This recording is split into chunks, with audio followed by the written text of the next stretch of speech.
તો બપોર પડી ગયું હતું ને મેં મસાલો મસ્ત બનાવી નાખ્યો તો ચટાકેદાર ને સેન્ડવિચ બનાવી હતી કાચી, અને ગટુની ફ્રેન્ડ હારે રમતી હતી. આપણી કાચી સેન્ડવિચ રેડી છે ને આપણે ખાઈ લીધું. ખાઈને થોડી વાર થઈને 4 જેવું વાગી ગયું. તો ગટુ કે મમ્મા મને આટો મરાય. એની તબિયત બિલકુલ સારી નહોતી, તેને મેં ઓઢાડી દીધું કેમ કે બહાર પવન એટલો હતો. મેં કીધું શું લેવું છે? કે મમ્મા તું મને રમકડા લઈ દે. તો ગટુને રમકડા લઈ દીધા ને પછી મેં કપડાં લઈ દીધા, ફૂલ સ્લીવનો ટી-શર્ટ ને એવું. પછી મેં કીધું ગટુ પૈસા કોણ દે હે?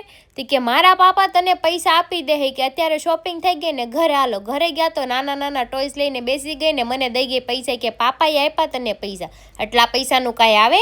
અને બાપ દીકરી બે રમવા માંડ્યા હતા. મેં કીધું તમે રમો તો કંઈક ખાવાનું બનાવો. તો અમારા બેનનું ઘોલું પાકી ગયું. જો તબિયત સારી ન હોય ને તો બિચારું સૂઈ ગયા ને બહાર આવતું તો જોરદાર વરસાદ, એટલે કાંઈ ઘટે ને પાણી પાણી થઈ ગયું હતું.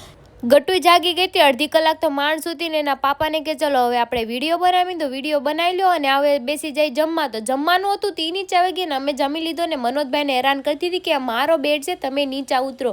એક ખૂણામાં એને બેસવા નહોતી દેતી, કેમ કે રહી તો ભાઈ ઘરમાં લાડકી ને એ કે એમ બધાય કરે અમારે. અને ખાઈ પીને નવરા થઈને વહી ગયા સીધા. ચાણક્ય ટપુઈ નહોતી, કેમ કે વાતાવરણના લીધે અત્યારે બધા છે ને માંદા જ પડે છે ને. મેં કીધું ચાલો હવે બેઠા ઘડીક, હવે વૈયા જઈ ઘરે. તો ગટુ નીચે વાટ જોઈને બેઠું હતું ને મજા મામાને ભાળીને મારવા સિવાય વાત નહીં. અને હરીને ભૂખ લાગી હતી ને બધા વહી ગયા હતા ઘરેથી કે હાલો પાપા હું તમને ખવડાવું. તમારી દીકરી આમ ખવડાવે કે નહીં?